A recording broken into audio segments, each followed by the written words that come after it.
Hi everyone, good afternoon. I hope I can be heard all right. So thank you again for everyone in coming to today's information session on Women in STEM scholarships in the UK for the academic year 2025 and 2026. Um, just to begin, we'll just set up some housekeeping. Thank you. So just a reminder, everyone, that this webinar is being recorded and you are able to, of course, use the chat and Q&A to send your questions. And if you have any other inputs that you would want to share, please make sure as well to fill out the feedback form at the end. So everyone, I think we have more people coming in now. So hello, I'm Elisa. I'm from the British Council Philippines, and today we're having our information session for Women in STEM scholarship opportunities for this academic year in the UK. So to begin, we'll be having a welcome session uh, at the start, to be followed by an introduction, of course, to the ASEAN-UK SAGE and British Council Women in STEM scholarships, to be followed by university presentations from the different university partners for the different available programs under the different scholarships. And later on, we'll be joined by two of our scholars to share their testimonials as well in applying for the scholarship and their experience studying in the UK. So to begin, we'll be having welcoming remarks from Mr. Alistair White, Deputy Ambassador of the UK to the Philippines. Good afternoon, everyone. It is my absolute pleasure to welcome you all to this special seminar where we come together to discuss a powerful opportunity, pursuing a master's degree in UK under the ASEAN-UK Women in STEM Scholarship. This is not just about furthering your education. It is about breaking barriers, unlocking opportunities for growth, and ensuring that more women take their rightful place in STEM careers. Despite the progress made, women remain significantly underrepresented in STEM fields globally, with less than 30% of the world's researchers being female, and only 31% of STEM students in OECD countries.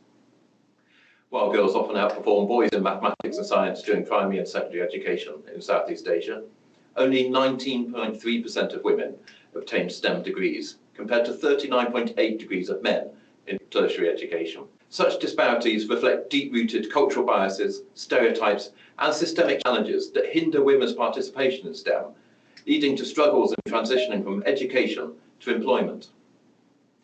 Having women in STEM is essential for fostering innovation, diversity, and economic growth. Women's unique perspectives lead to creative problem solving and improved collaboration, driving the development of groundbreaking technologies. Empowering women in STEM is not only critical for achieving gender equality, but also a strategic necessity that brings women into key decision-making roles. Women bring diverse perspectives that challenge conventional assumptions and drive transformative change, unlocking a wealth of creativity and innovation essential for meaningful and sustainable growth. Studying in UK, a global leader in STEM innovation, offers a chance to learn from the top institutions, collaborate with world-class researchers, and build international networks that can lead to exciting opportunities. A master's degree is not just a personal achievement. It is a crucial step forward towards reshaping the landscape for women in STEM. By increasing female representation in these fields, you will not address skill shortages, you will enhance organisation performance, but you can inspire the next generation of girls to pursue STEM careers. Education is a catalyst for growth and an important aspect of our relationship with the Philippines. We actively support STEM education in the Philippines by enabling women in STEM and chevening scholars to pursue postgraduate studies in fields such as science, technology, and engineering. We have funded 27 full-time PhD scholars and facilitated joint UK-Philippines research collaborations to tackle development challenges in the region. The British Council has been facilitating access to transnational education programmes, with master's programmes developed through partnerships between the UK and Philippine universities in areas like data science, robotics engineering, and biological oceanography. In celebration of International Women's Month, our scholarships for women in STEM reflect our commitment to empowering women's participation in all areas of life. Taking inspiration from Ada Lovelace, the British mathematician and the world's first computer programmer, She once said, "I have never let gender get in my way." Like Ada, you have the power to push boundaries, challenge the status quo, and have a lasting impact on your respective fields. In this webinar, you will hear from scholarship recipients and our UK partner universities who will guide you on your journey for application tips to life as a master's student in the UK. I encourage you to ask questions and embrace this opportunity to take a step closer to your dreams. A master's degree in STEM is more than just an academic milestone. It is a tool for empowerment, a gateway to leadership, and a step forward to the future where women thrive in STEM careers. You belong in this field, and with the right support and determination, there is no limit to what you can achieve. Thank you, and let the UK begin this exciting journey with you.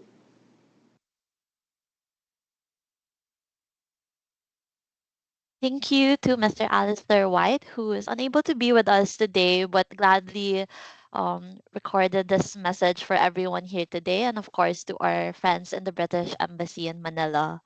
So to begin, we want to share introductions, of course, and information about the different scholarships available. And like what Alistair said, of course, be part of your journey in empowering your careers, especially in the field of STEM. So can I call Uni Prayuti, who is the senior program manager of ASEAN UK Stage, who will be sharing more information about the scholarships. And of course, feel free to ask any questions throughout her presentation. Uni, Yeah, thank you. thank you so much. Yeah, good afternoon, good evening, good morning, wherever you are right now. Welcome to our event today. Firstly, allow me to thank Deputy Ambassador of the UK to the Philippines, Alistair White, for his availability to officiate this webinar.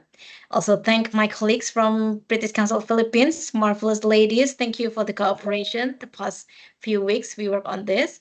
Colleagues as well from our 4 partner universities, thank you for your time to be with us today. And of course, all participants who are attending this webinar, welcome.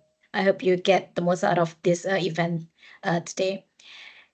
So my name is Uni. I'm from the ASEAN UK SETS program, Senior Program Manager. I'm based with British Council in Indonesia. If you can go to the next slide, please. Yeah. So ASEAN UK SAGE. SAGE stands for Supporting the Advancement of Girls' Education. So I am the Senior Program Manager for the ASEAN UK SAGE program. And attending this webinar is my colleague from our office in Bangkok as well. Next slide, please. So the ASEAN UK SAGE program, it is an ASEAN cooperation program funded by the government of the UK.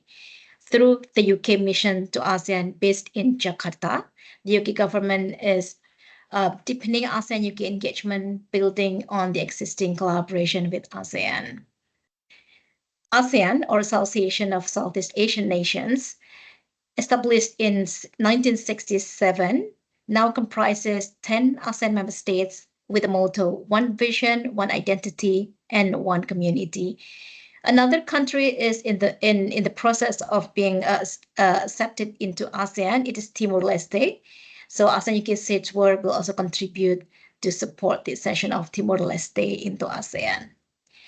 ASEAN UK SAGE program is delivered by British Council and CMEO in partnership with EdTech Hub and ACER. You are familiar with British Council already. It is the UK's international organization for cultural relations and educational opportunities, operating on the ground in 7 ASEAN member states.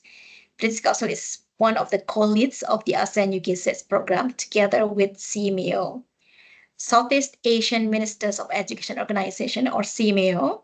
It is headquartered in Bangkok, Thailand. It aims to uplift the quality of education, science, and culture, and to promote sustainable human resources for a better quality of life. ASEAN UK SAGE program is delivered in partnership with 2 other organizations, EdTech Hub and ACER. EdTech Hub is a global research partnership whose goal is to empower people by giving them the evidence they need to make decisions about technology in education. While ACER, Australian Council for Educational Research, creates and promotes research-based knowledge, products, and services that can be used to improve learning across the lifespan. Next slide, please. The overarching goal of the ASEAN UK SETS program is to improve people's quality of life outcomes through a more sustained, supported access to an inclusive quality education offering, which also helps to narrow the development gap in the ASEAN region.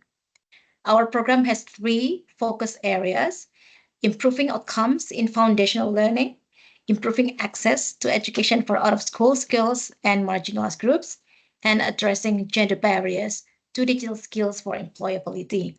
Across these three focus areas, there is educational technology coming as a cross cutting theme.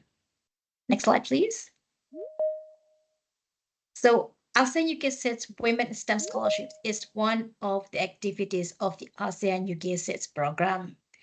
This scholarships aims to break down gender barriers to digital skills and employment, try to help to increase access to information and knowledge for adults and girls, to encourage pursuit of careers in STEM, to support access to high quality UK education for women with a passion for STEM, and to provide you with life changing opportunity to nurture inspirational advocates and role models for future generations.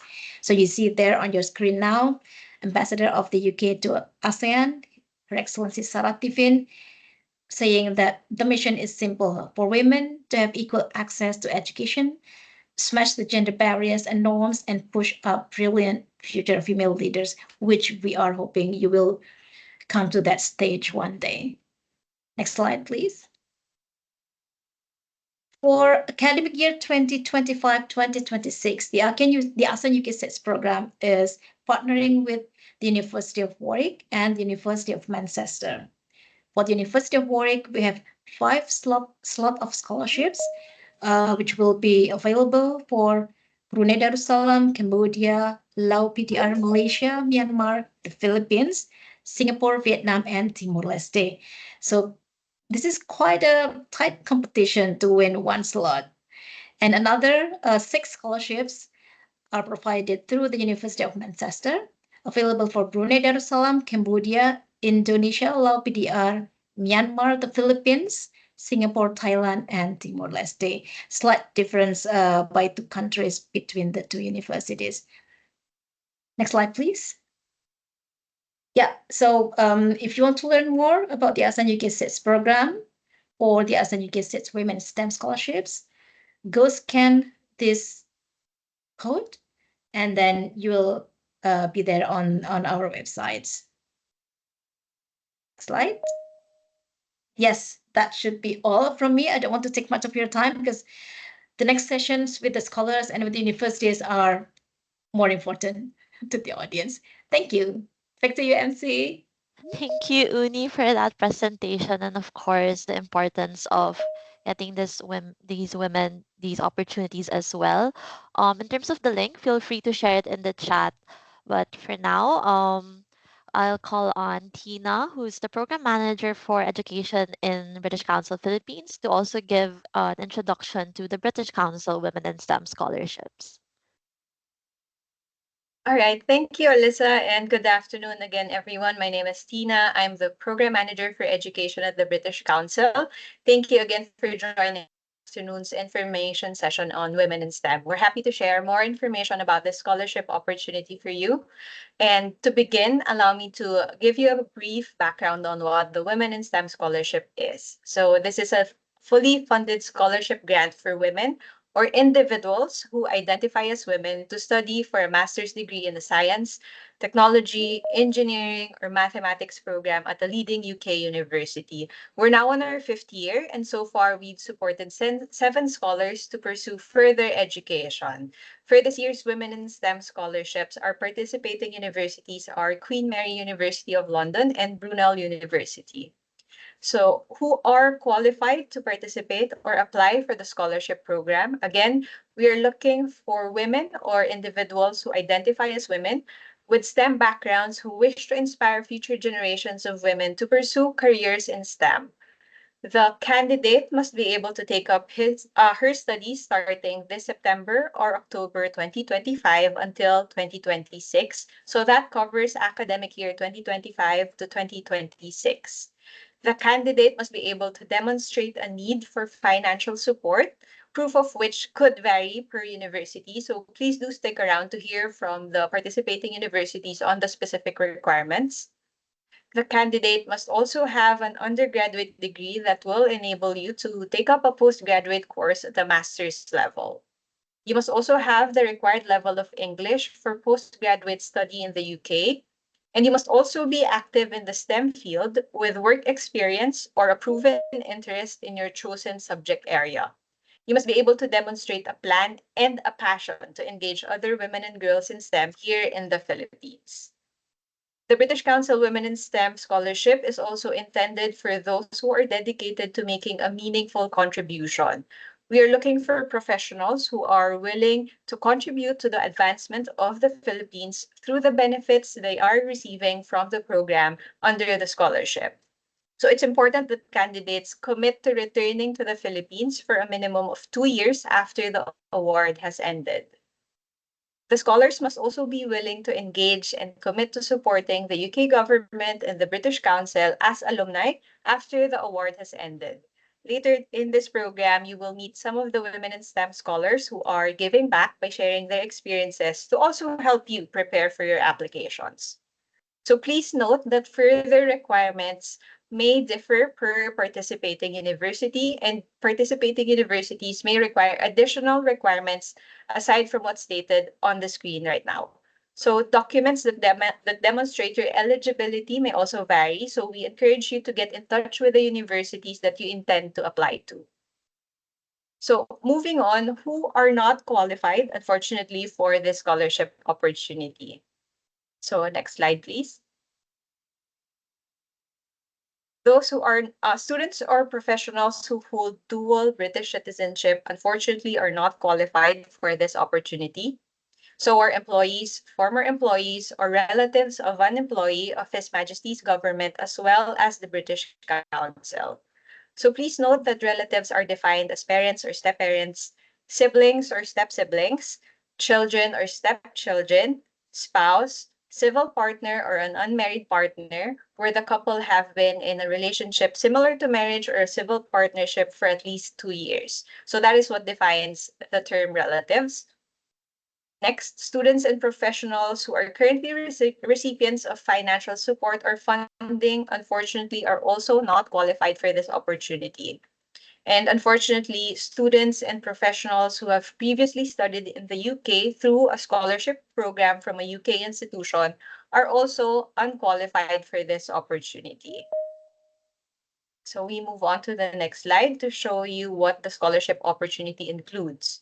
So the British Council Women in STEM Scholarship includes your full tuition fees for your chosen program. It also includes a stipend for 12 months, including accommodation allowances. It also includes travel costs to the UK. It also includes visa and health coverage fees. And finally, it includes an payment for the English course or a reimbursement if you're required to meet university language requirements for your program. On to the next slide is the guidelines on how you can apply. First, of course, is that you are submitting your applications directly to the participating universities. So we do encourage you to check the application requirements on each of the university websites, because this is also where you can start your application. The good news also is that you can make more than one application, but please note that you will need to apply through each institution separately. So you can apply for more than once, but again, you will need to submit your applications to each of the institutions that you're interested in. So the deadline varies per institution. So again, we highly encourage that you stay around for the rest of the program to hear from the participating universities on the varying deadlines, timelines, and application requirements. After applying, you will next hear directly also from the university about the status of your application. Again, further requirements may be required by the UK university that you intend to apply for, and that documents demonstrating your eligibility and timeline deadlines may also vary according to each of the universities. We encourage you again to get in touch or maybe stay later for the program to hear from each of the participating universities. So we will share in the Q&A and the chat section where you can check out more information about the British Council Women in STEM program. But at this point, we will be passing the mic to the representatives from the participating universities to give you a walkthrough of the specific requirements. We will start with the University of Warwick, represented by its liaison manager, Imran Hashim. Thank you very much, Tina. Good evening, everybody. I am Imran Hashim, and I'm the Warwick Liaison Manager for Southeast Asia for the University of Warwick. I'm here today to tell you a little bit more about the University of Warwick. Tina has covered some very great details about the scholarship, what it offers, and some of the eligibility criteria. So I won't be covering the same ground. For my presentation, for my 10 minutes, I will focus a little bit more about the University of Warwick and the courses that you can apply for this scholarship, and then the entry requirements. Next slide, please. So I'm going to ask, try to answer this evening, why Warwick? Why would you want to study a STEM subject at the University of Warwick? Next slide, please. So basically, a quick introduction. Perhaps many of you may not know too much about the University of Warwick. So one of the things that you need to know is that we are a university that is located in the city of Coventry, and that is only 1 hour north of London by train. So you can see a little map there on the screen. You will see London at the bottom right-hand corner of the island. So we are just about 1 hour train ride away from London. We're located in a city called Coventry, but not smack in the city center. We're about a 15-minute bus ride away from the city center, and the surroundings of our campus can be described as a beautiful English countryside. And so you have the best of both worlds. On the one hand, you'll get to stay in a beautiful countryside, green environment. But then on the other hand, when you want to visit, the big cities of England, it's not far away. Like I said, London is only a 1 hour train ride, and Birmingham, which is our nearest neighbor, is actually the second largest city in the UK, and that's only 20 minutes away by train. So we are also a very international campus. There are over 10,000 international students represented on our campus, and they come from more than 150 countries. We are also a member of the Russell Group of leading UK research universities, and definitely when you study at the University of Warwick, it is a prestigious university. And I'll tell you more about that in the coming slides. Next slide, please. So Warwick has a reputation for academic excellence. And next slide, please. And here in this slide, you will see why.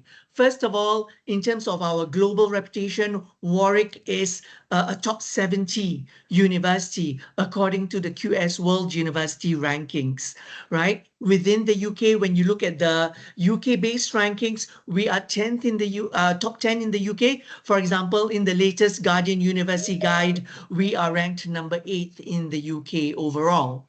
Now, so apart from these academic rankings, the UK government, they have also done assessments of the universities in the UK. And when it comes to teaching quality, which is represented here by the TEF, Teaching Excellence Framework, that was conducted by the UK government in 2023, Warwick was ranked gold for teaching excellence, specifically for student experience, for student outcomes, and also overall. So that tells you that the quality of the teaching at the University of Warwick is really good. It's really excellent.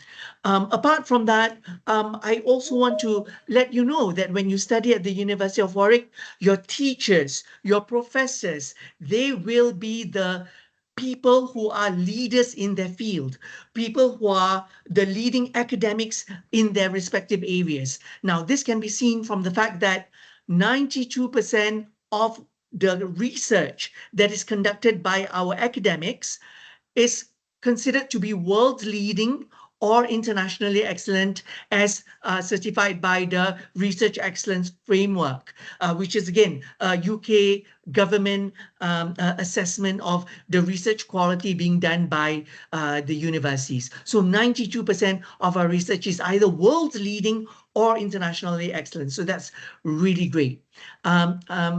Next slide, please.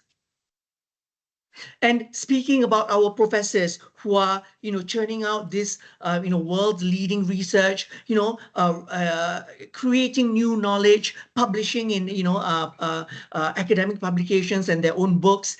Our academics are also very integrated with industry. So what that means is that our academics, they don't just publish research that nobody looks at or just sits on the shelves of a library. Our academics, they work with industry partners. For example, WMG, which is one of the academic departments that's participating in this STEM Women in STEM scholarship, they have a knowledge transfer partnership with Siemens to address delivery demand challenges in terms of supply chain, right? Another one of our academic departments, they work with AstraZeneca to improve the quality and manufacturing processes of this multinational company. And so our academics really work closely with partners like not just AstraZeneca and Siemens, but also Jaguar Land Rover, Tata Motors, NASA, etc. So you can be sure that you're getting being taught by academics who are really at the cutting edge of their field. Next slide, please.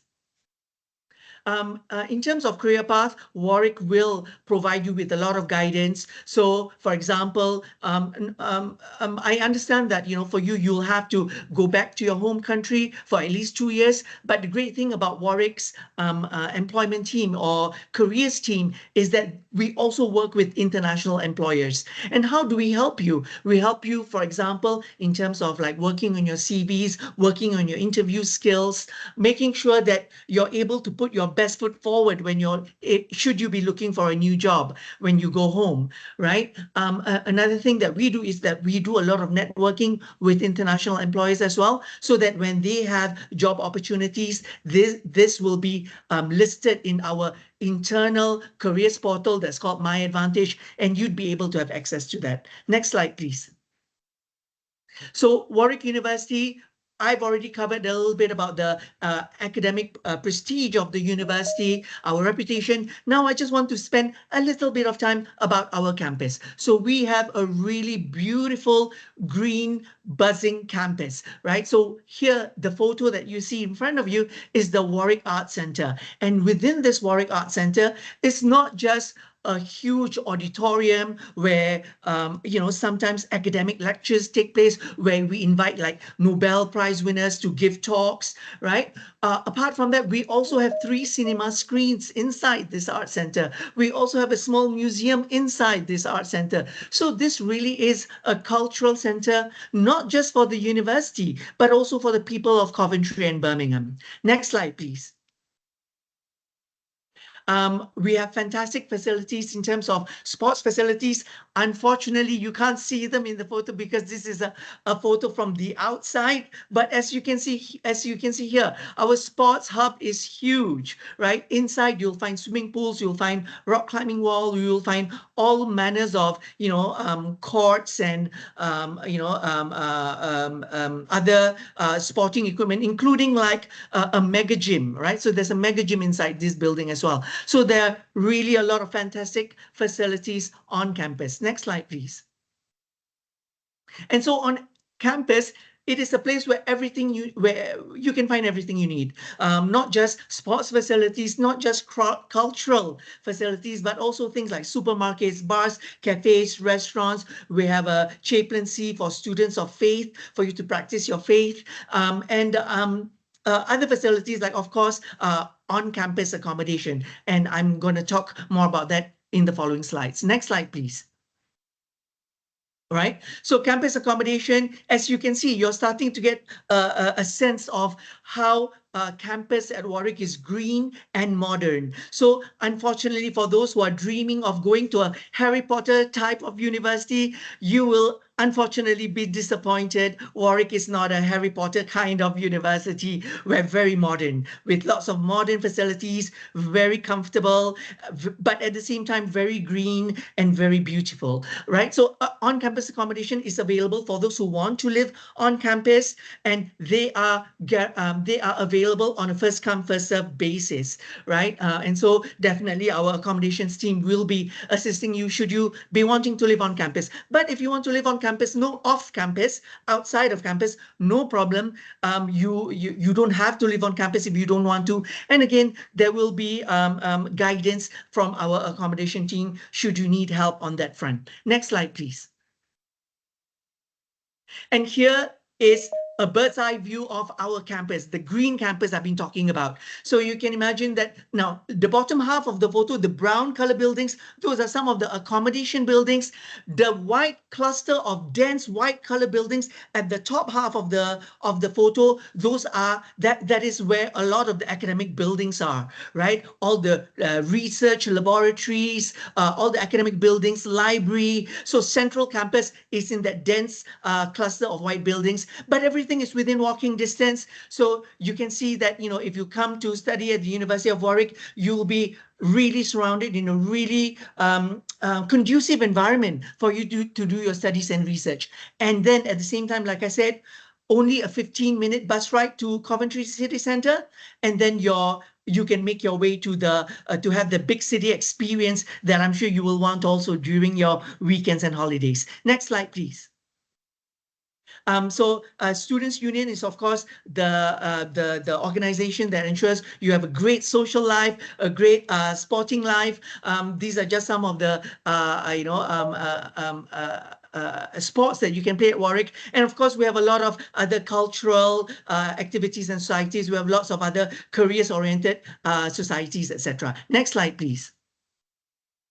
So there's a lot of support in terms of your well-being, right? So not just your academic well-being, but also your social, emotional, and psychological well-being. These are all things that Warwick takes very seriously, right? So senior tutors and personal tutors for your academic matters, student unions, like I said, for social life, multi-faith chaplaincy for students of faith, health centers, security patrols, but also psychologists who are working on site who would be able to help you with any kind of issues that you might be facing. Next slide, please. Now, in terms of entry requirements, because in order to get the scholarship and come to the University of Warwick, first of all, you do have to apply to study at the University of Warwick, right? So in terms of our English language requirement, for the most part, for the science subjects, for the STEM subjects, the IELTS requirement that we're looking for is 6.5 overall, with no band below 6.0. So each competency band, you should be getting a minimum of 6.0, and then overall, you would need 6.5.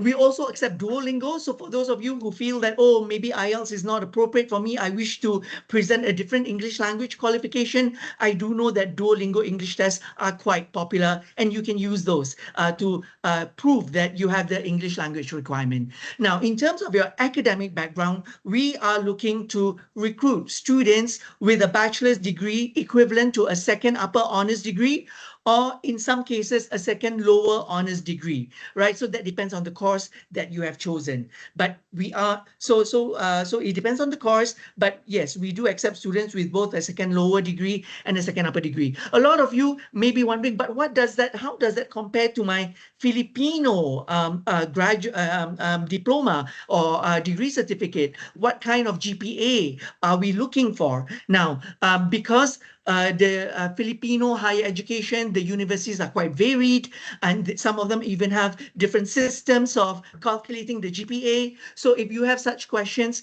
do refer to our website, and I will be posting in some links after I speak of not just information about the ASEAN SAGE UK Women in STEM Scholarship, but also information about the entry requirements and the courses at the University of Warwick. Next slide, please. So this is very important. The eligible courses. It's not as if you can just pick any course that you like at the University of Warwick, any science course. No, there is actually a list of courses that are approved, right? So you have to pick from this list. So do scan your eyes through the list here. It actually it's a wide variety, right? It can be from chemistry, Department of Chemistry, which is analytical sciences and instrumentation. It can be in the area of psychology, which is behavioral and economic science. It can be in the area of IT, for example, cybersecurity engineering or cybersecurity management. It can be in the area of healthcare. It can be in the area of engineering. It can be in the area of supply chain, right? So as you can see, it does cover a wide range of disciplines, but you will be able to pick only from this list. Now, another important thing to note is that the deadline for you to apply for the scholarship is 24th of April. That's the deadline to apply for the scholarship. But before you apply for the scholarship, you have to apply for the course. And the deadline for you to apply for the course is 17th of April. So you'll realize that there's not too much time left. We're already at the beginning of March. So you should get cracking on that university application and make sure you submit your university application by 17th of April. Next slide, please. And that's my contact, and I've come to the end of my slides. You can scan the QR code for my WhatsApp number. I'm very happy to have WhatsApp chats with students, so feel free to get in touch with me via WhatsApp. One last point I just want to make is that for people who are applying for scholarships, Warwick will waive your course fee application, right? So normally it costs about, I think, £75 for you to apply for a course at University of Warwick. But because you are an applicant for the STEM scholarship, then what you will need to do is the online application just indicate that you're applying for the STEM scholarship. There will be a box for you to do some free text where you will type in, I would like to request for a fee waiver because I'm applying for the ASEAN-UK SAGE Women in STEM Scholarship. Just type that in, and then we can waive the scholarship, the course application fee for you, right? So there's a lot of information for you to digest. I'll be sending some links into the chat box, and then later on, if you have any questions, feel free to get in touch. Thank you very much, and I pass the mic back to the next speaker. Many thanks, Imran, for that. So everyone, if you have questions, feel free, of course, to use the Q&A and get in touch as well with Imran if you would want to reach out. For the next speaker, I'll be calling on Tom for University of Manchester.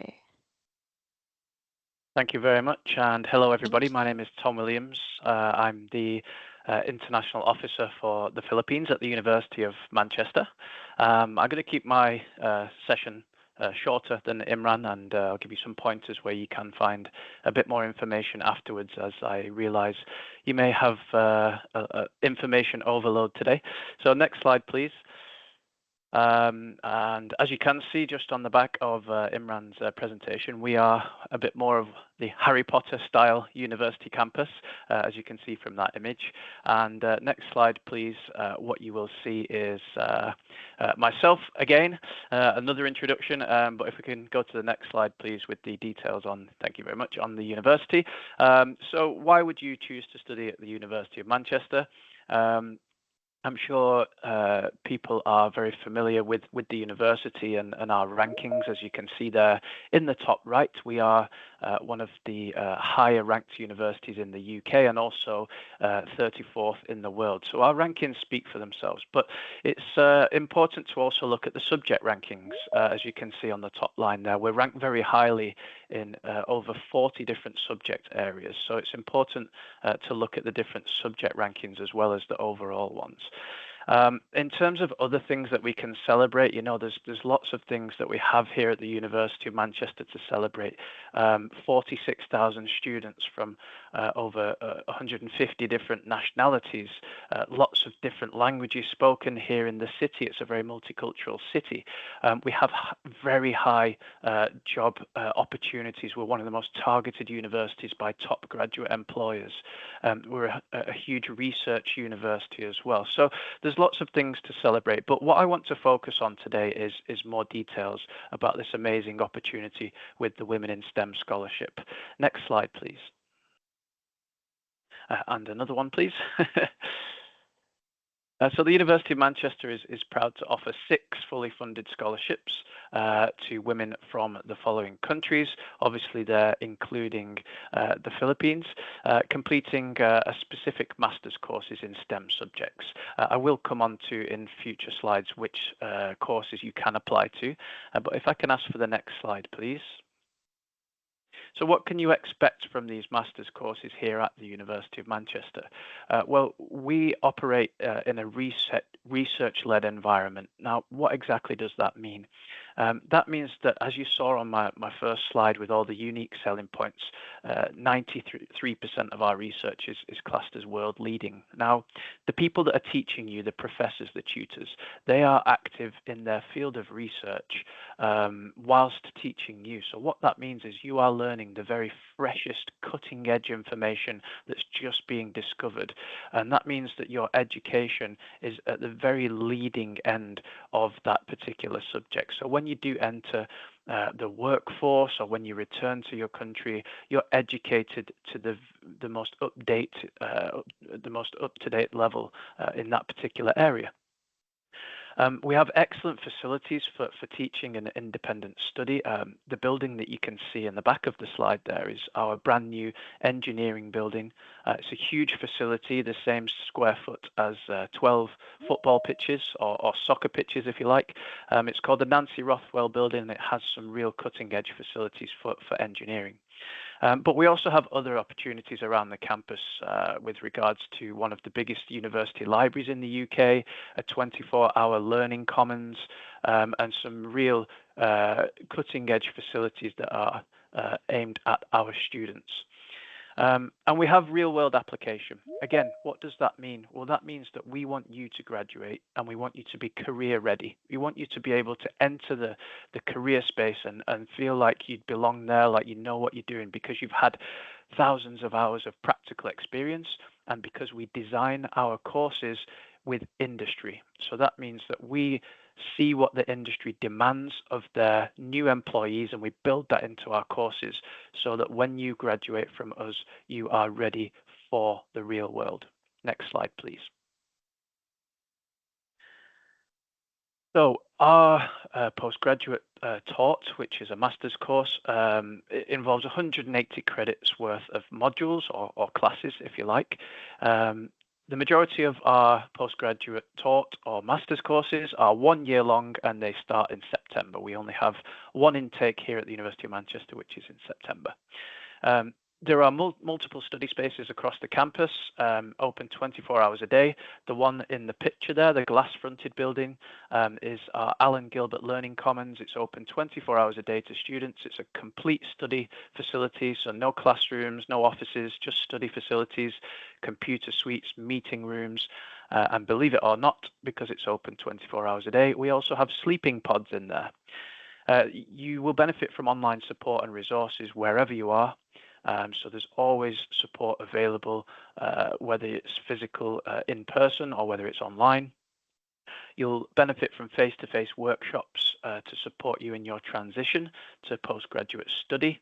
And you'll also benefit from not only one of the largest libraries at UK universities, but also an e-textbook program for all books and resources on your key and core reading list. Next slide, please. So what's included in the scholarship for the University of Manchester? So first and foremost, the tuition fees, up to 12 months of a monthly stipend at the rate of £1,603 per month to cover your cost of living and your accommodation included in that. The IELTS exam, fee, which for scholars without a valid test of English, the fee is included. A return economy class ticket to your home country, to the UK, and obviously back, with it being a return. Study-related costs such as essential travel, materials, equipment, thesis printing, etc. Any costs that are related to your studies.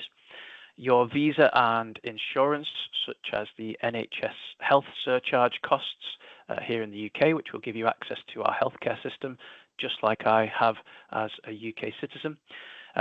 Any ad hoc costs, such as heavy baggage allowance and reasonable adjustments costs for scholars with disabilities. Next slide, please. So what are the key dates? So the applications for the Women in STEM scholarships opened in early 2025, earlier this year, and the scholarship application form has been emailed to all relevant offer holders, and the deadline for those applications to be submitted is the 30th of April. So there is still a few weeks left for the applications. The University of Manchester will aim to notify successful applicants by the 12th of June 2025. Next slide, please. So eligibility and included courses. The full eligibility criteria can be found on our website, which I will give you at the end of my slides. A number of courses across our Faculty of Science and Engineering and our Faculty of Biology, Medicine and Health are eligible. I will show you some more of those shortly. Applicants must hold a conditional or unconditional offer for the course, including academic and English requirements. Applicants must normally have completed all components of an undergraduate degree at the time of submitting the application for the scholarship, but the British Council can consider final awards pending on the case-by-case basis. You must be a passport holder and permanent resident of one of the countries listed, and you must agree to return to your country of citizenship for a minimum of 2 years after the scholarship award has ended. Next slide, please.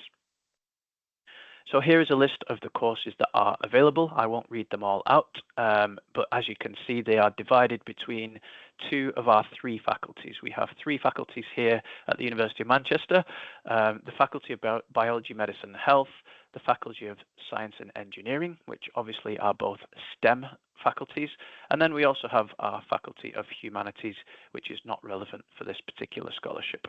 So the courses there that you can see are available with the Women in STEM scholarship. Next slide, please.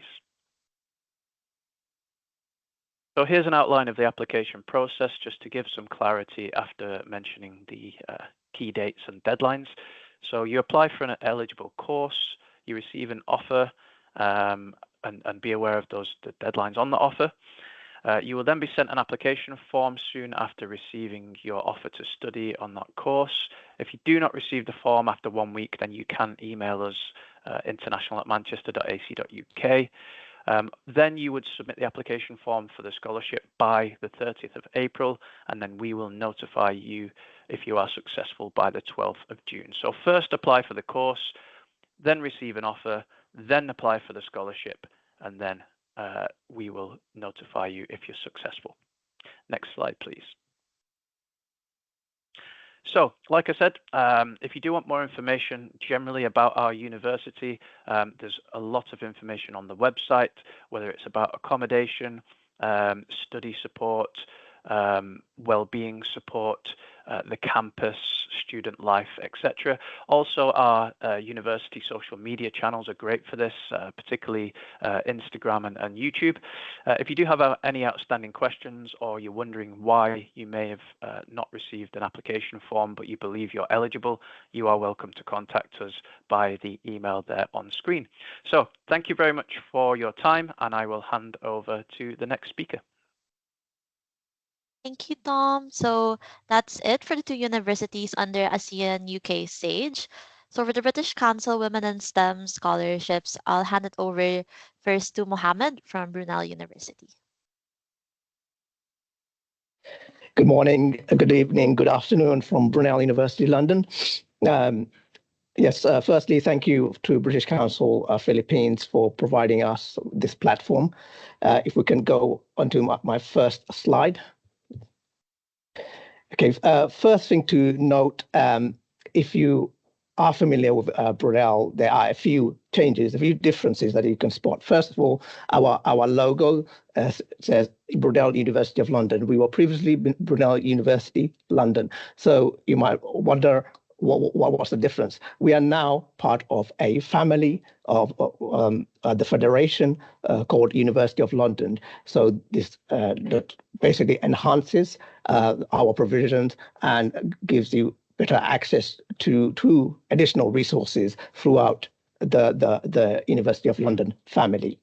And we've also undergone a few changes. We are reconnecting with our strengths, the strengths of being a technical research intensive university. And our mission is to create a truly distinctive local and global impact. Next slide, please. Okay, so spearheading our change is fairly new to Brunel. Is Professor Andrew Jones, who was our Vice Chancellor, and so this this change, we are in a climate of change, but our change, our drive to enhance our offer started a little while back.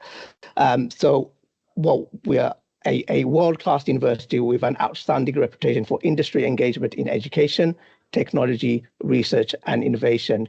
We have over 18,000 undergraduate and postgraduate students from over 140 countries, and we have 2,500 academic and support staff available to help you in your journey, as it were. Next slide, please.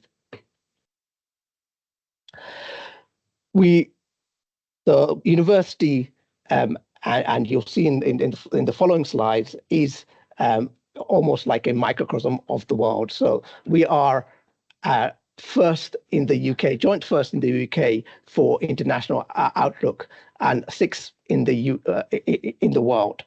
And we have been climbing the rankings over the last few years. We've been spotlighted as being among the UK's 10 major climbers, and there has been an improvement in our national student surveys year on year. Next slide, please. So Brunel is the only single campus university in London. So it's almost like a village. You have everything that you need within this campus. We offer guaranteed campus accommodation. We have celebrated sports facilities, including an indoor athletic center, fitness center, and a sports park. We have 400 meters of athletics tracks and a full-size international standard pitches. And you can find, like I said, everything in one place. There is no need to actually go out of this campus, because we've got 140 societies and sports clubs to join, a bank, a pharmacy, doctor's surgery, everything you could want. And just 10 minutes away, you can have access to the halls of residence, and so basically everything that you want. It's 45 minutes. Actually, let's go to the next slide, and you can see a visual demonstration of the campus. So this is an aerial shot of Brunel. At the back and near the front, you are the halls of residence, and in the center are all the teaching facilities. There's also cafes, the student union, food courts. On the right-hand side, you can see the medical school, our new medical school. Brunel is London's newest medical school. We have our indoor athletic center, and if you know, or if going back a bit, Linford Christie has trained there. Usain Bolt has trained here. So it's a well-used and fit for purpose indoor athletic center. Just out of the shot is our sports park, containing all the celebrate its facilities. Next slide, please. Our courses are located within 4 colleges. The College of Arts, Law and Social Sciences, College of Engineering, Design and Physical Sciences, College of Health, Medicine and Life Sciences, and the newest college, or what we call school, is the Brunel Business School. For the purpose of the Women in STEM scholarships, the courses, eligible courses, are from the College of Engineering, Design and Physical Sciences and the College of Health, Medicine and Life Sciences. Next slide, please. So we are an international university. So not only is our university diverse and representing people from all walks of life, but also we have a wide range of partnership across the globe. Within the East Asia region, we currently have 38 partnerships. So these partnerships inform our teaching and research. Inform our teaching and research. Next slide, please. Okay, so good. A bit on the research. So we have 72.7% of our research is world leading.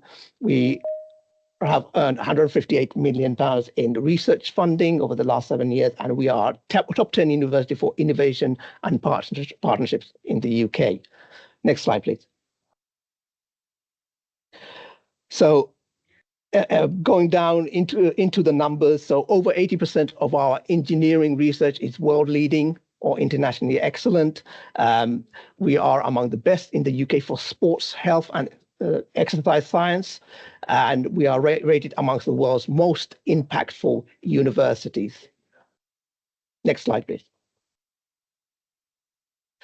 Our research is concentrated within 5 research institutes, 30 research centers, and 88 research groups. So all of this research activity informs our teaching as well. Next slide, please. We have an award-winning professional development center. So when you come to the university, our professional development center is at hand to help you through your even while you're studying, to develop your CV, to mentor and guide you. And once you've graduated, there's a range of support available for you to access or take the next steps into your career. Next slide, please. Okay, the British Council Women in STEM Scholarship 2025-26. In that picture there, you can see our cohort of 23 scholars from East Asia.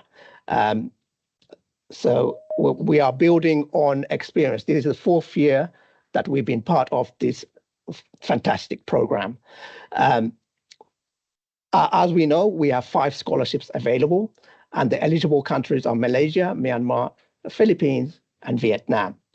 As I said, we are building on experience. This is the 4th year we've been a part of this partnership, and we've offered scholarship to Afghanistan, Bangladesh, India, Pakistan, Brazil, Thailand, Indonesia, and so on. So we are building on experience, and we hope to offer the best experience possible for our Women in STEM scholars. Next slide, please. Okay, a bit on the what is offered. So it's a fully funded scholarship, full coverage of tuition fees, a monthly stipend, return economy flight, IELTS exam fees for those who require, who do not have the English language requirements, visa and insurance and NHS surcharge costs. Next slide, please. Our eligible programs. So we have a narrower list of eligible programs. We hope to make impact on certain areas. That's why we have a narrower list. So we have MSc Flood and Coastal Engineering, MSc Water and Environmental Engineering, Sustainable Electrical Power, Public Health and Health Promotion, Mechanisms and Therapy in Cancer, and Artificial Intelligence. Next slide, please. So some key dates. So applications are already open. So you can go to our website now and look at the details and start applying. The deadline, we have our deadline is slightly earlier. It's the 11th of April 2025. We aim to complete our shortlisting by 30th of April, and those shortlisted candidates will be interviewed. So, and we expect to commence those interviews during the week of the 5th of May. We aim to notify everyone of the awards by the 12th of June, and those who have conditional offers must meet their offer conditions by the 30th of June. Arrival in the UK will be prior to enrollment sometime in September, and courses typically start in October. Next slide, please. Okay, there are two steps to the application process. So first step is for you to apply for the course that you wish to study, I've shared the eligible courses. So you go to the course, you look through the details and apply for the course, first of all. The second step is the scholarship application. So you must complete both stages in order to be eligible for this application. So first, you must apply for the course, and that will generate a student ID or a application reference. Those are interchangeable. And thereafter, you apply for the scholarship. Like I said, the deadline for the application is 11th of April 2025. Next slide, please. A few tips of what I'll share with you. So start early. There's no substitute to starting early, doing your research. Look through the course outlines properly. Make sure you are eligible. Make sure this is the right course for you. Okay. Submit like I said, submit your course application to Brunel first, and then thereafter read through the scholarship application properly. There are some, of course, closed questions, providing you, for you to provide us with, your personal details and so on, and education background, etc. But there are some open questions. So those open questions are related to you as an individual and what your suitability for the scholarships. So tell us why you have chosen Brunel and the course, how studying at Brunel will help your career. Tell us how amazing you are, the things you've done, the hurdles you've overcome, those type of things, and why you deserve a scholarship, and how you will inspire other women to pursue STEM. Next slide, please. So, when you are awarded the scholarship, there are certain expectations and benefits. So there are certain things that you can expect from us, and there are certain expectations we will have from you. So from Brunel, you can expect a dedicated point of contact, guaranteed accommodation. We will help you connect with current and former scholars to enhance your experience. We'll offer online and in-person information, support, and resources. We'll have a dedicated welcome event, and you'll take part in orientation week. We have a dedicated program of women in engineering and computing mentoring. So, and this has been extremely beneficial for our previous scholars. And once you have graduated, you will of course have access to a network of over 160,000 alumni. What we expect from you is mainly just to keep us updated, really. So give us feedback as you're progressing, as you're on your journey. Tell us what's going on, and update us on your progress. Attend British Council and Brunel organized networking events. Share your insights and experiences with others. And we will all have a lot of events during the course of your journey. And once you have benefited and share your transformative journey when you go back home and help to transform the lives of others. Be an ambassador for STEM, British Council and Brunel. And once you're on your journey, or once you're on your next phase of your journey, tell us how you're doing, give us a status update, and support new applicants and scholars. Next slide, please. Okay, so given that we only have 5 scholarships and extremely competitive, we wish to be able to offer more, but we can't. Resources are limited. There are lots of other opportunities at Brunel. We have over 200 international scholarships available. So just go to brunel.ac.uk/scholarships and you'll find a range of scholarships that are available. We like the MBA scholarships, postgraduate academic excellence scholarships, postgraduate international bursaries, sports scholarships. So we have those. And one I'd like to highlight is the Vice Chancellor's Postgraduate International Excellence Award that offers £6,000 fee waiver. So if you are not successful, we encourage you to access these opportunities. Next slide, please.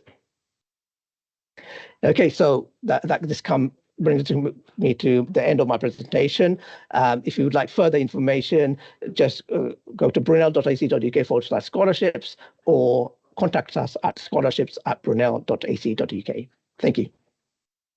Many thanks, Mohammed, for sharing more about the university. I hope this was helpful for everyone. And again, feel free to get in touch and chat as well in the Q&A for any questions. So next, we'll be having our last presentation from the university representative, which is Jessica for Queen Mary University of London.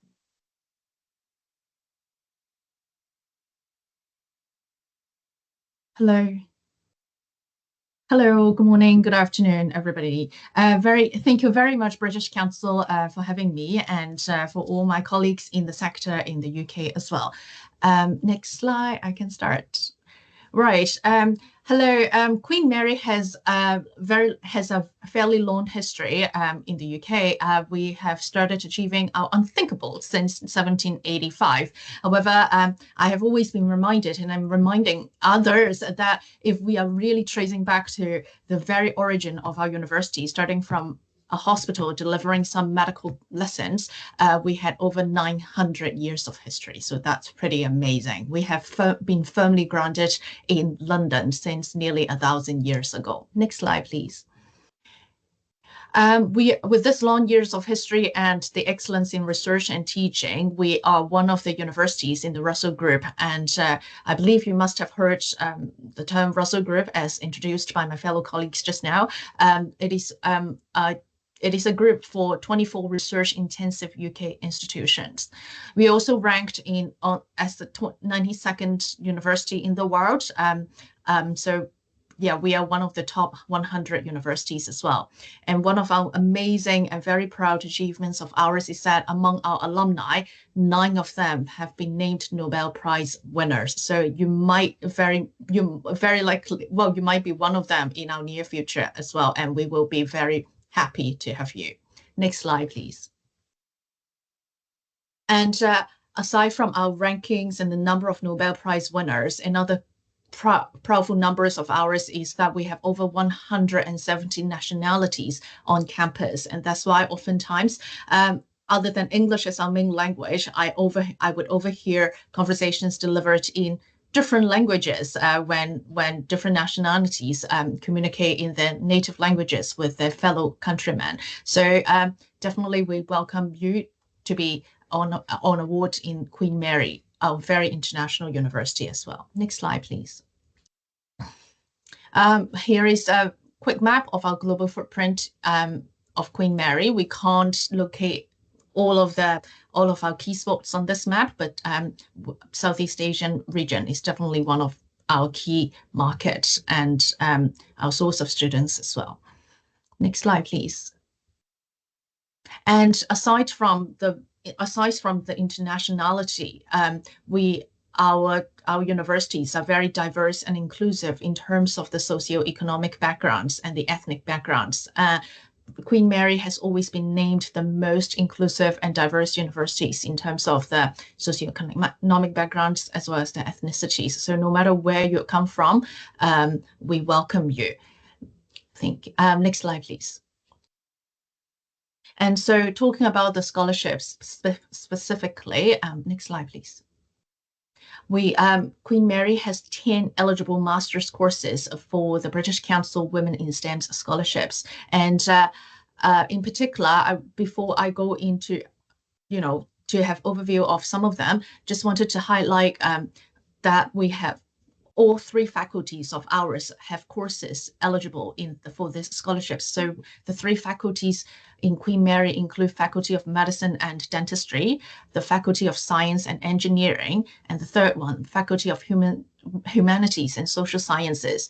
You might think that only the first 2 faculties are more relevant to STEM. However, actually, even our humanities and social sciences faculties have courses eligible for these scholarships as well. If you look at the right-hand column of this slide, the first 3 courses, global development. Sorry, it's my typo. It should be MA Global Development, and the second one, LLM, a law degree, Energy and Climate Change Law. So Queen Mary is very famous in its law program, and we have a specialization in climate change law, which is eligible for this scholarship.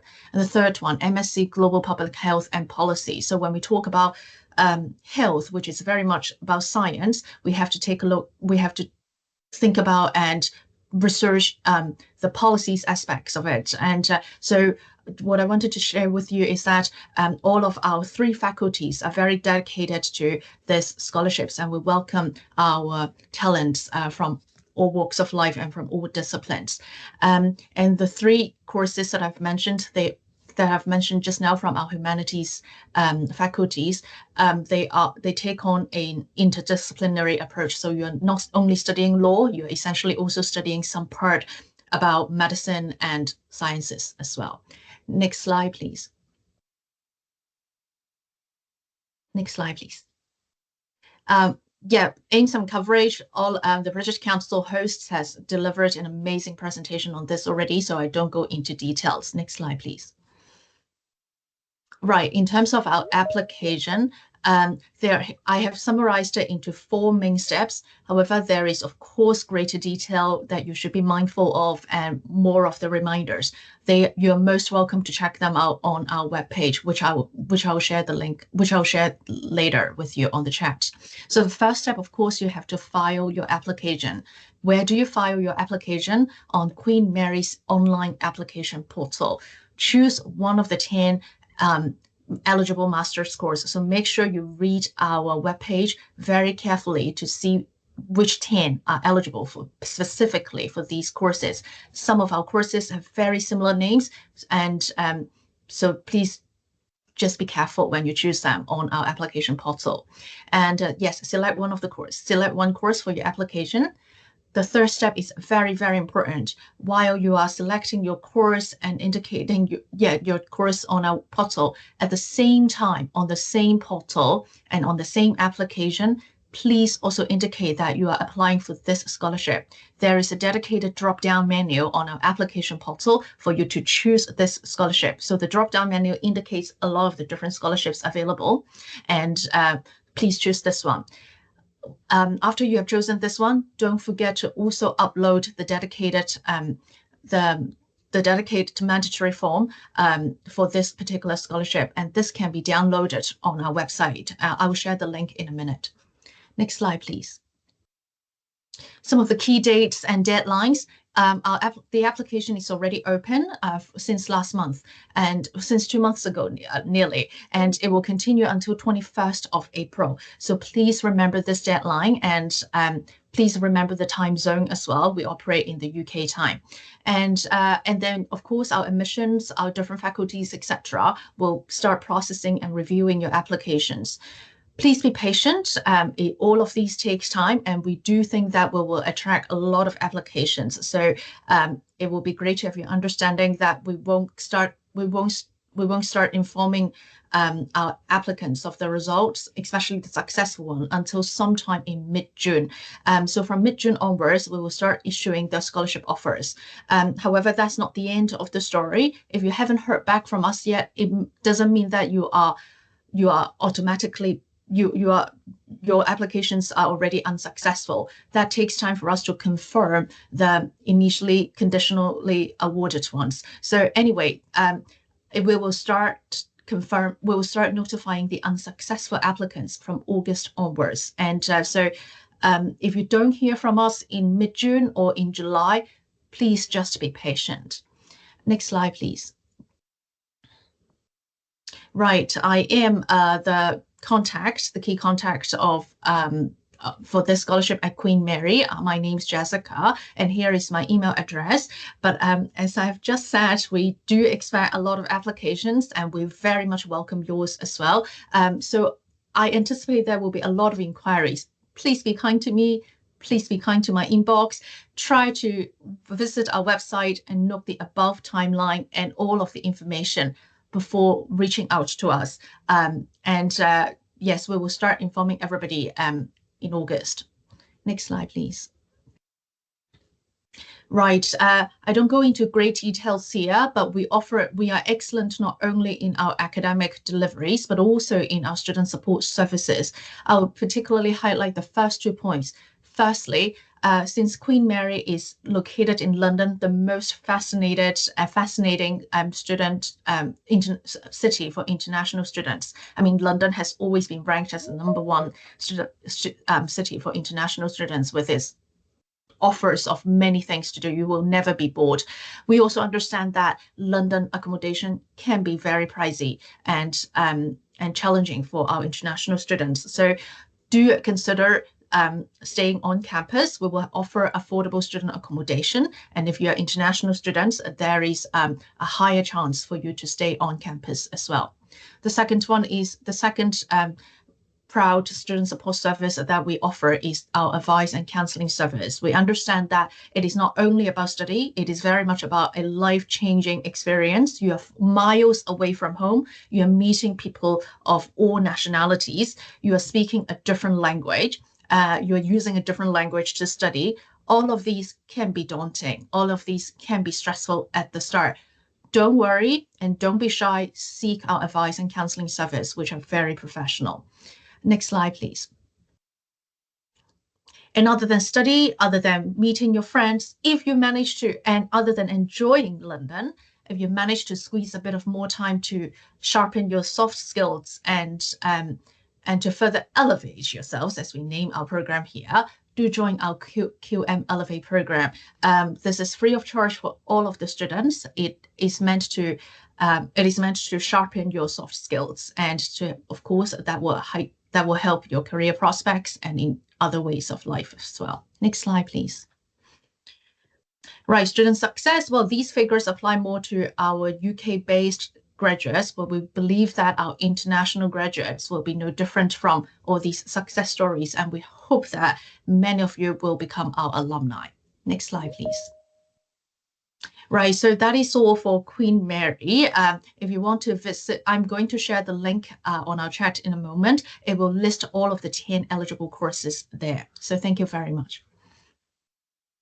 Thank you, Jessica, and everyone as well from the 4 universities again for sharing all of this as guidance to everyone. I believe there are lots of questions already, so again, feel free to chat and we'll have answers as well for these questions later on. But of course, we also want everyone interested in taking this opportunity to hear from the scholars themselves to hopefully inspire you to take the step forward. So we have Andrea right now, who's actually joining us from the UK as she is currently taking her postgraduate studies. So Andrea is taking her master's in science and environmental data science and machine learning from Imperial College London.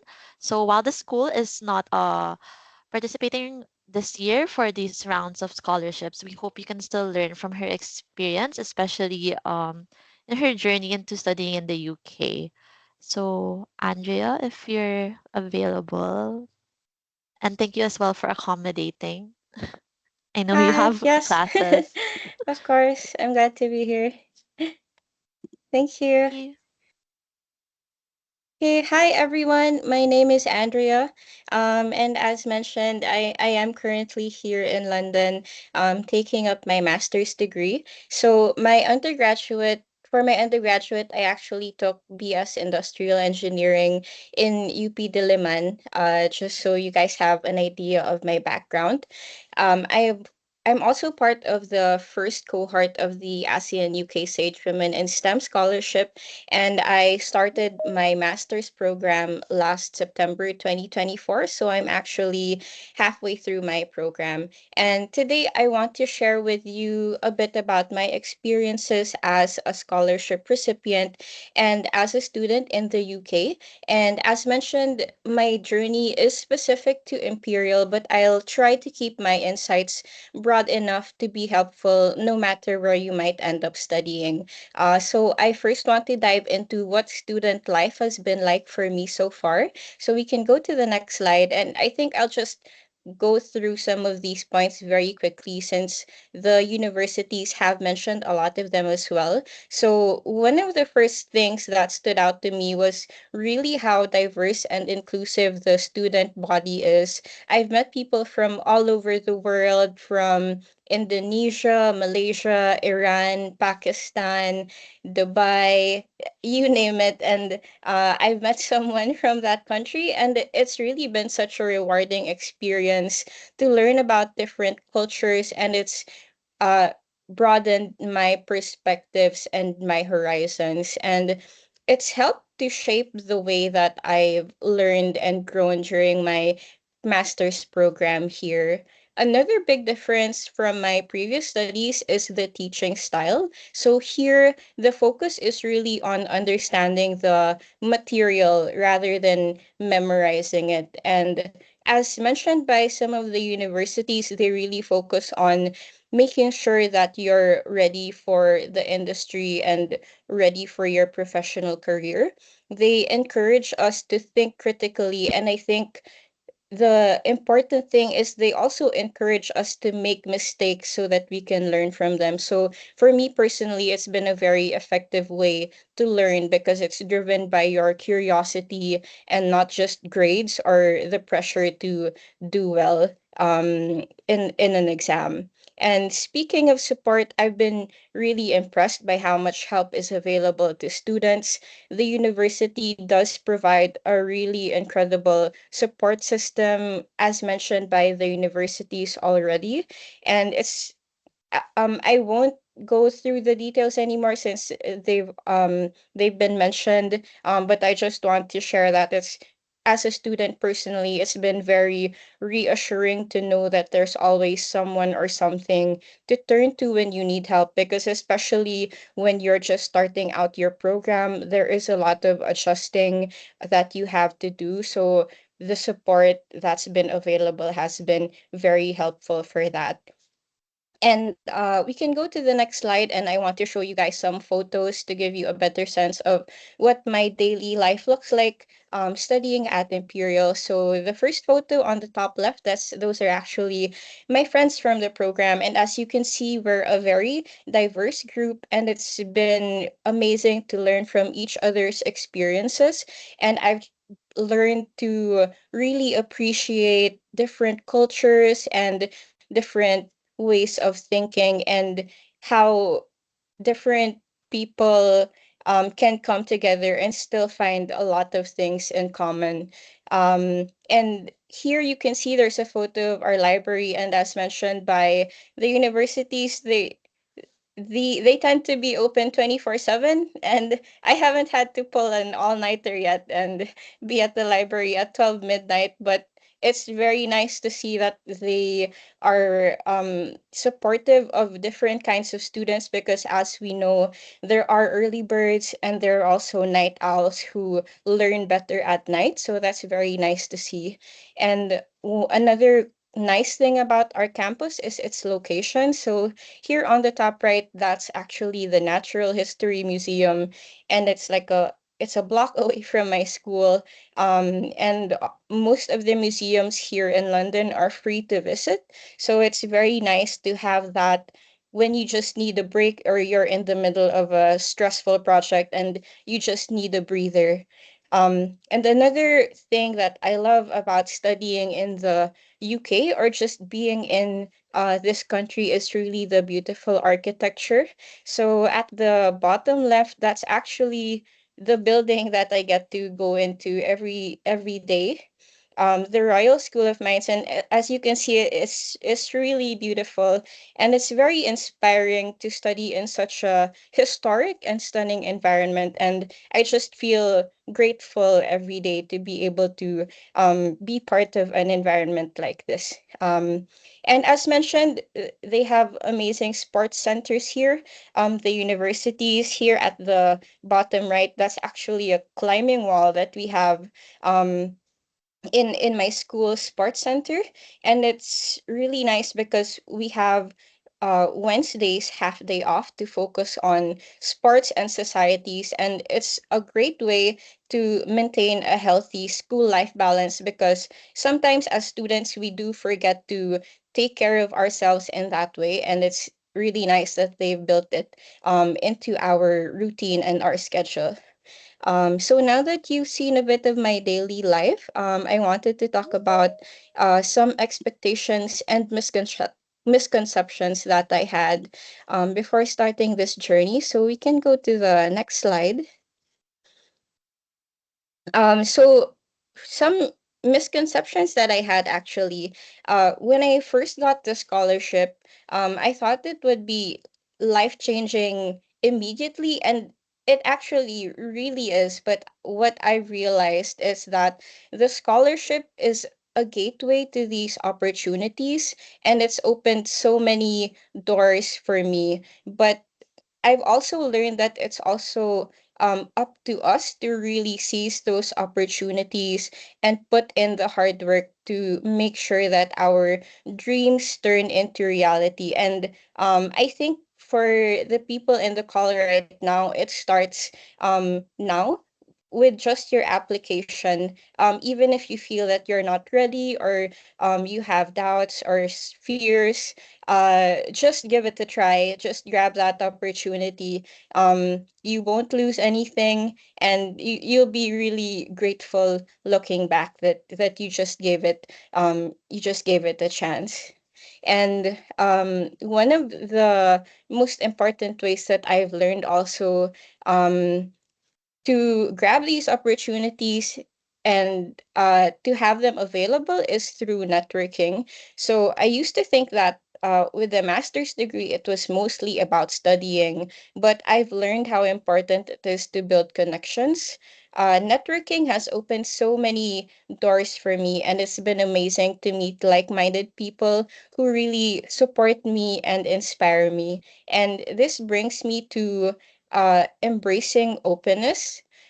Coming here in London as a Filipino, I was very nervous about being an international student, but everyone has been so welcoming. So, staying open minded has helped me build meaningful connections and avoid feeling lonely in a big city like London.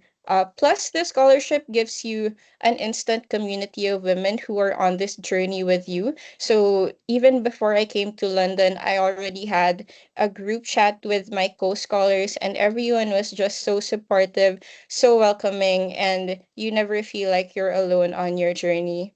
And the last thing that took some adjusting for me was actually the UK grading system. So back in the Philippines, for us, 90% or above, it meant that you're doing well in class. But at least personally, for my program, an 80% is considered excellent or you're doing really well in the class. So at first it was a bit of a shock for me, but it actually reshaped how I think about learning. And it's less about chasing perfection or the 100%. And it's really about truly understanding the material and applying it in a meaningful way. And it's been a very refreshing shift in mindset for me. And of course, this journey hasn't been without its challenges. So I want to share some of those with you in the next slide. So I'll admit at first I struggled with imposter syndrome when I came here.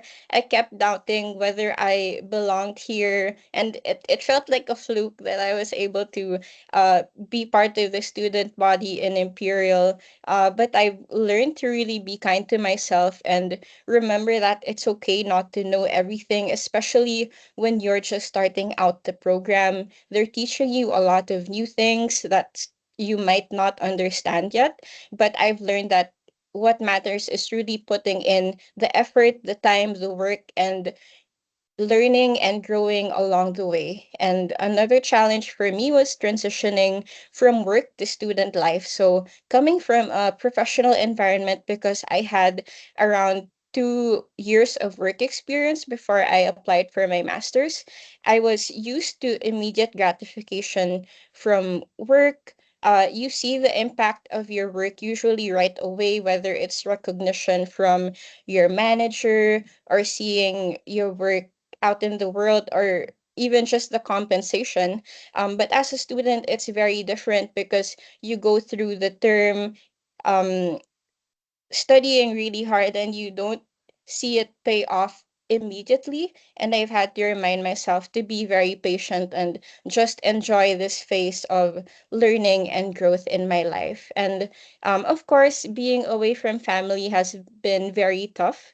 It's never easy being far from loved ones, but staying connected through calls and also building a support system here in the UK has helped me feel at home, and not feel lonely in this journey.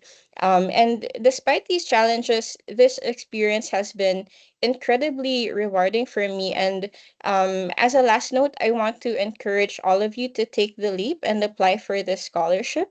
If there's anything I want you to leave with today, is that I hope you just try and apply, because even if you have self doubts or fears of rejection, as I know I did, I actually was not planning on applying for my scholarship last year because I felt I wasn't ready. But I'm really glad that I did, because I realized that if we keep waiting until we're ready, we'll be waiting for the rest of our lives. So some of these opportunities can really pass us by very quickly, and the best we can do is try and just give it our best shot. That's it for me. Thank you so much for listening, and I'm happy to answer any questions you guys might have. And feel free to reach out to me on LinkedIn. My name is Andrea Onglao, and you'll see the Imperial logo there. If you have any questions, or if you might want help with your application as well. Thank you. Thank you, Andrea, and as well for sharing your time with us, even if you have a busy schedule today. So I hope that was helpful for everyone. Before we move on to our next presentation, I know we're a bit past our time, so hopefully for those who can still stay, please stay for our next presentation from another scholar and for the Q&A at the end. But for the others, please feel free to look into the resources available as well in the chat, and we'll be sharing this as well after the session. So for the next one, we have as well Eliza.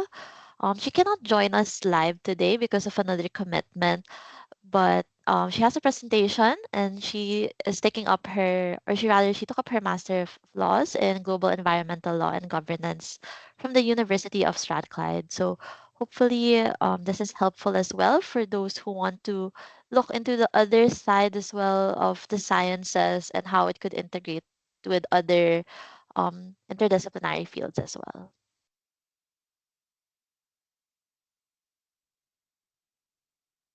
Good afternoon, everyone. My name's Eliza Noeltan, and I was a British Council Scholar last 2023 to 2024. And I'm currently taking my LLM Global Environmental Law and Governance in the University of Strathclyde, based in Glasgow, United Kingdom. So today I'll just be sharing a bit about um, about my career journey and advocacies before applying for the scholarship, my UK study experiences, and some application tips for you guys who are planning to apply for the British Council Scholarship for Women in STEM. So I started out as a graduate of Bachelor of Science in Environmental Science from the University of San Carlos in Cebu City. So for over 5 years, most of my professional work was in NGOs focused on environment and marine conservation. I did a lot of rural work with marginalized communities. So I worked with rural communities off the shore of Bohol and Cebu and small islands, including Sikihor. And I also worked with women-led organizations and youth group, and most of them were fishing and coastal communities.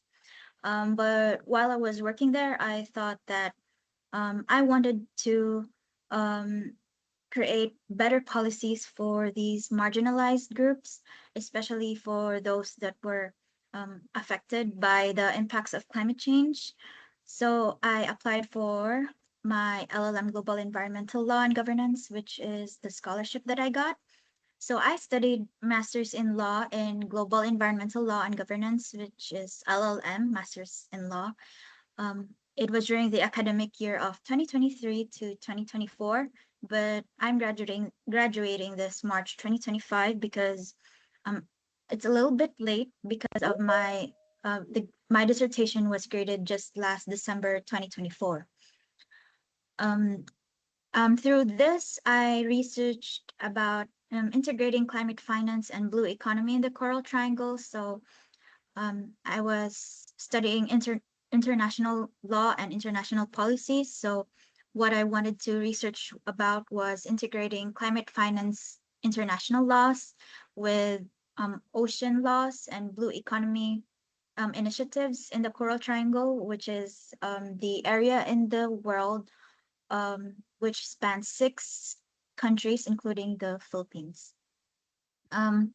During my stay at the UK, I was fortunate enough to be with really friendly classmates, and together we created the Strathclyde Environmental Law Society.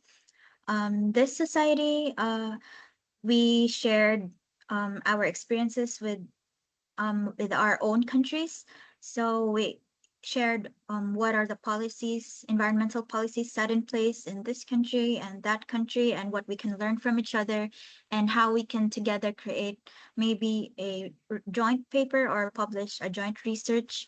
So we also studied together and we networked together with other schools to discuss possible international laws that could be further researched in the future. Aside from that, during my study in the UK, I got the opportunity to work with prestigious organizations such as the United Nations Framework Convention on Climate Change, the UNFCCC. During my time there, I worked with the Secretariat in preparing for the COP29 and for assisting them in creating uh, papers and policy analysis of the NDCs and the climate change documents of countries to further determine their needs and present them at the international platform. Through this, I was also able to experience what it's like to negotiate climate finance among different countries in the global south. And I also got to experience working with Climate Change Legal Initiative, which was um, a law firm which mostly focuses on climate change and climate finance. I got to assist the team in researching about uh, how companies in the UK and Europe could better integrate their climate finance initiatives to the climate laws in place. And I also got to work with different people who are currently professionals in different countries and different national rapporteurs who are able to summarize the state of the climate change laws in each country. So um, that's for my experience in the UK. And from this point on, I'm gonna be um, discussing some application tips for those of you who are interested in applying for the British Council Scholarship for Women in STEM. So first is to align your story with your goals. Show how your past experiences, current studies, and future aspirations create a coherent narrative and why the scholarship will help you meet your goals. Think about what social environmental problems you see in your community and how a degree in the UK will help you make a difference. So, like I said before, I had my professional work mostly in marine and ocean conservation. Um, so I highlighted more about my experience working with the problems I saw working with the rural communities of the small islands when the typhoon Odette hit.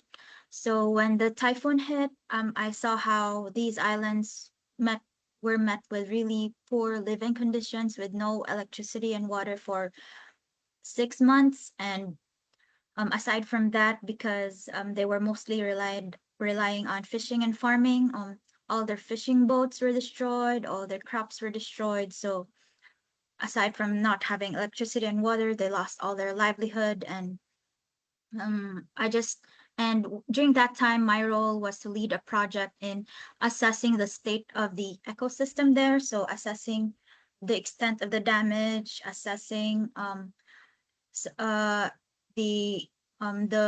the state of the corals, the mangroves, and how we could suggest policies for these communities. But I thought to myself, you know what, just having research and presenting data to the government is not enough for these communities. And I thought that it would have been so much better if there were better policies in place and better action plans in place for these communities to be able to access funding in case something another disaster hits, or for better training for them and better livelihood for them to access so that they wouldn't be fully relying on these types of livelihood, which are completely dependent and can be easily destroyed by the impacts of climate change.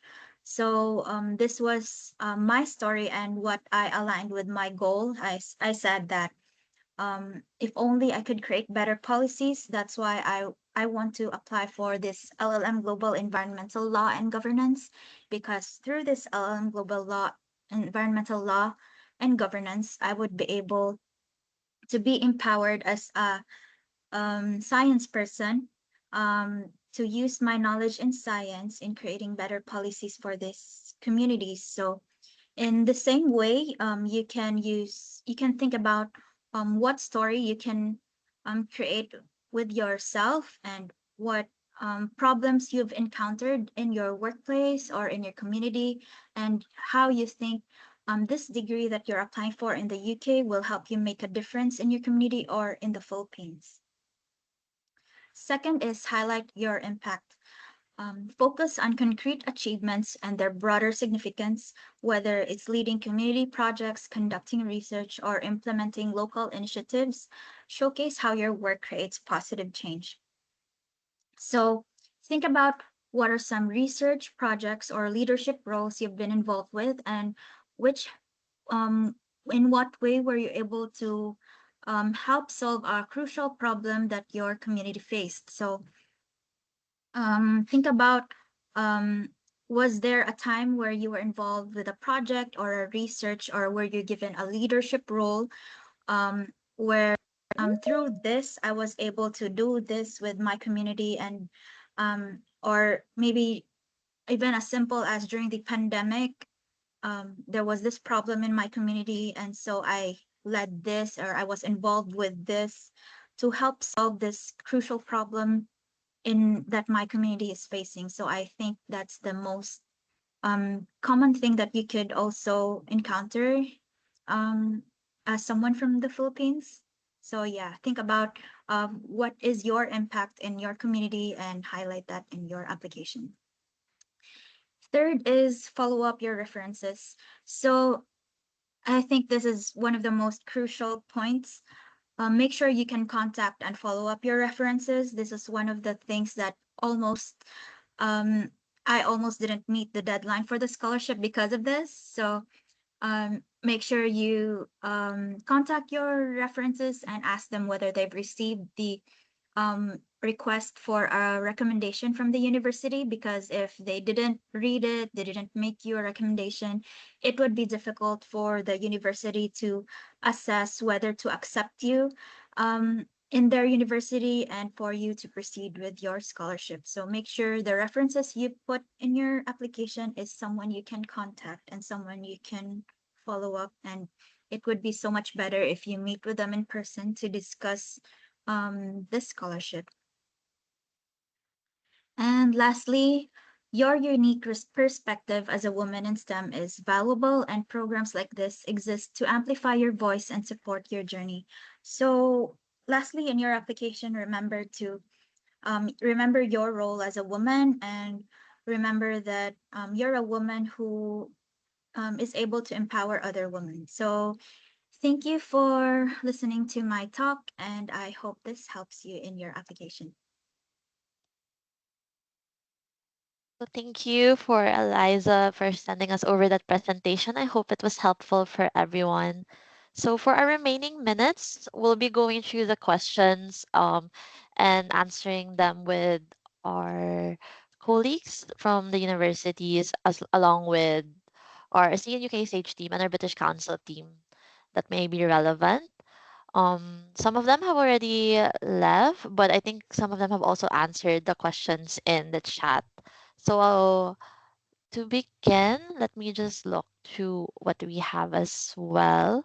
A lot of the questions are on the scholarship availability as well, and I think Tina brushed up on that earlier. But we have been running the program for a few years now with the British Council Scholarship, but the ASEAN UK SAGE is on its second year this year. Um, while we can foresee the scholarships also having around as well next year, we do encourage everyone again to also apply now, like what was said earlier, just to grab the opportunity as well. And some of these programs as well are very relevant, so we hope you can also join in for this round of the scholarship. The other questions are about work-life balance. So maybe I can pass this on to our university representatives about scholarships, or rather the scholars being allowed to pursue opportunities such as part-time work while completing their degree and such. Maybe anyone, Imram or Jessica, I think you're still on. Okay, I can start. So in terms of like, opportunities like internships and part-time work, I'm not aware of any regulation tied to the scholarship about not being able to do part-time work. Am I right? So anyway, from the university's perspective, we don't have any problems with students doing part-time work. There are lots of opportunities for you to do part-time work on campus. For example, you can be a campus tour guide. You can work in the bars and restaurants. There's like the cultural center, where the Warwick Arts Center, where you can also like do part-time jobs at the library. Lots and lots of opportunities. Also, for those who are thinking of internships, I'd just like to highlight that your course, you will be very busy. There will be lots of things to do because it's a one-year master's degree course. And so whilst there will be opportunities for you to go into companies and do projects and that kind of thing, the idea of an internship is being usually when you say internship in the UK, you're referring to about 4 to 6 weeks of every day going into the office for this internship, right? So in that kind of format, usually those internships, you do it after you have finished your degree course, right? But during your degree course itself, there will be opportunities to for you to get exposure to companies and industry through projects. Maybe you can go into the company to do a consulting project, etc. Right? So there will be such opportunities available. Anything else to add from my other colleagues? Thank you very much, Iram. Yes, I think equally Queen Mary will offer a lot of such opportunities. But one thing to be mindful of for any international students is to check the work hours.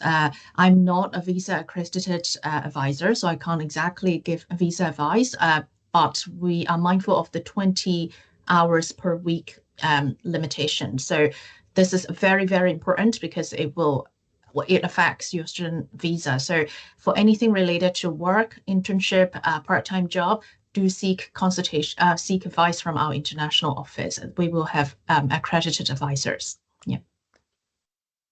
Thank you, Imran and Jessica. For Tom and Mohammed who are not here, again, feel free to also check the websites of the universities because more information are available there as well in terms of work hours and even the syllabi, such as what they've said.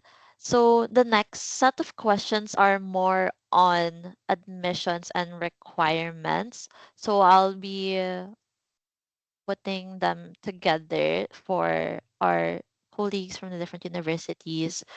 So, for one, are applicants who graduated some time ago able to offset their GPA requirements with relevant work experience? I think there were some responses already in the chat, but happy to welcome the responses as well from you both directly. And there are also questions if their degrees should be related to the courses that they're applying, if you could provide insight for that. And there's also about application fee waivers, and for I believe that was a bit mentioned by one of the schools earlier. So maybe the other schools could also provide insight on that. So I'll stop for now with those and then come back with the next set of questions. But hopefully, we could get insight more about the application process and the eligibility to Imran and Jessica. Yes, for the entry requirements for different courses, whether you have a certain background or etc., you are best placed to really reach out to the specific courses because different courses have their different requirements and they may not necessarily need a certain, bachelor's degree in the background, whereas some might have that. So I think it really differs. So please do go to their websites and ask. As for the other questions, there was another. Sorry, I forgot. I forgot another question, but I'll come back to it. Yeah.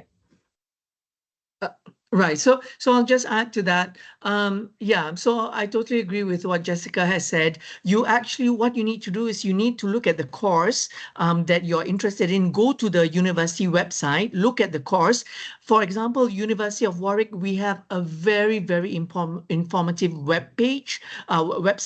And so, for example, if you have decided that you want to go into to look at the course on supply chain and logistics management, right?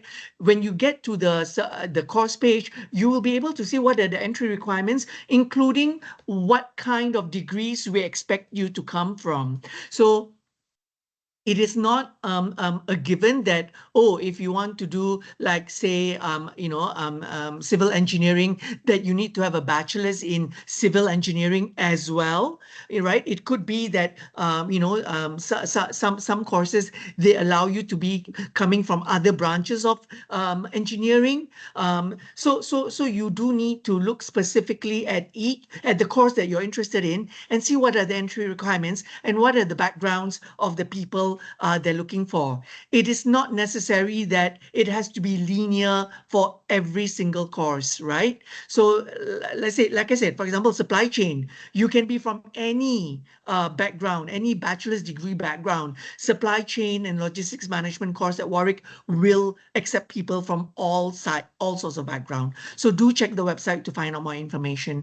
Regarding that, the application fee waiver, like I've said earlier, University of Warwick, we offer application fee waiver. So what you need to do is just make sure that when you fill in the online application form for the course that you mentioned that you are applying for a scholarship, that in the text box that you type in that you would like to request for an application fee waiver because you are applying for the name of the scholarship. So ASEAN-UK SAGE Women in STEM Scholarship. You need to name the name of the scholarship in order for us to process the application fee waiver.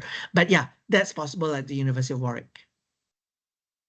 Thank Thank you. And then for the last set of questions, I'll combine some. And then for the others, we may not be able to respond to it because they're more specific to certain degrees or programs rather.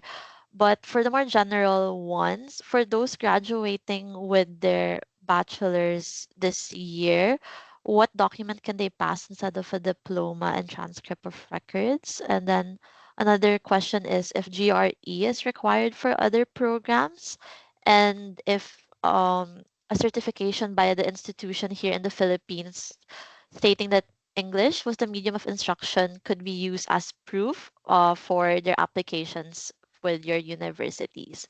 So we'll stop there. For the other questions, please feel free to also reach out directly to the university or check their websites as well. I'll go back to you, Imran, then Jessica. All right. So with regards to English language, I do understand that in Philippines, like the medium of instruction is English. However, we do request for an English language certificate, right? So a statement from your university saying that the language of instruction is English, I'm afraid that would not be sufficient. You would still be required to submit an English language test. For example, it could be IELTS, it could be Duolingo, it could be TOEFL, IBT. Um, so you can just check our website to see what are the different English requirements we accept. Sorry, what were some of the other questions other than English language? I believe GRE if it's Yes. required.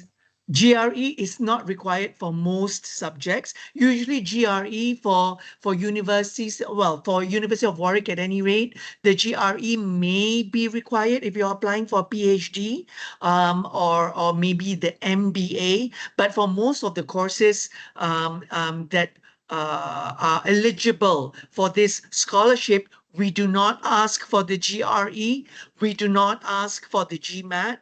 We just ask for you to send in your transcript, which should show your grades. And obviously, if you're applying to the University of Warwick, we're looking for the equivalent of a second upper honors degree or the equivalent of a second lower honors degree, depending on the course, right? So you will need a degree certificate and also a transcript so that we can see that you have completed your bachelor's degree and we can see what are the kind of grades you have been receiving. If you're in your final year, and your degree certificate is not out at the moment, but it will be ready maybe by July or something, just submit your partial transcript. And then after that, it's possible for us to give what we call a conditional offer. And then later, when you get those documents, maybe in July, you can submit them in July. And then after that, we'd be able to give you an unconditional offer. This is for people who are in their last year of studies. Yeah. Anything else that they? That's it. All right, I'll just pass on to Jessica if you have any Jessica. more Yeah. to add as well. Otherwise, I think that's Uh, it for the Q&A. it's quite, yeah, that's it. I don't think Queen Mary charges application fees, so don't worry too much about it. As for fresh graduates, as long as you can supply as many documents as you can to show that you are finishing your bachelor's degrees in due course and are ready to take on the master's degree in September, October, our admissions colleagues are wise enough to consider your application. So don't shy away from all these technicalities, but file an application. Yeah, and observe our deadlines, of course. Thank you so much, Jessica and Imran. So again, for any further questions, especially on the specific programs, please feel free to check out the websites. I believe some of the links have been shared below, but also a lot of these programs are also available on the ASEAN UK Sage page and at the same time the British Council page. And feel free, of course, to reach out to Andrea if you have any further questions. I believe she shared her contact information as well in the chat. So before we end, I believe we have a feedback form prepared for everyone, just to take the time as well to fill it out, just so we also know your thoughts and what you would want to see more for future information sessions. So I'll leave it here for a few moments, and maybe my colleagues could also share in the chat. But otherwise, thank you so much for everyone who's joined us for the past 2 hours for this information session, and as well to our colleagues with the ASEAN-UK SAGE team and the British Council team, and of course our university representatives as well. So thank you, and please feel free to scan before you log off. Thank you, everyone.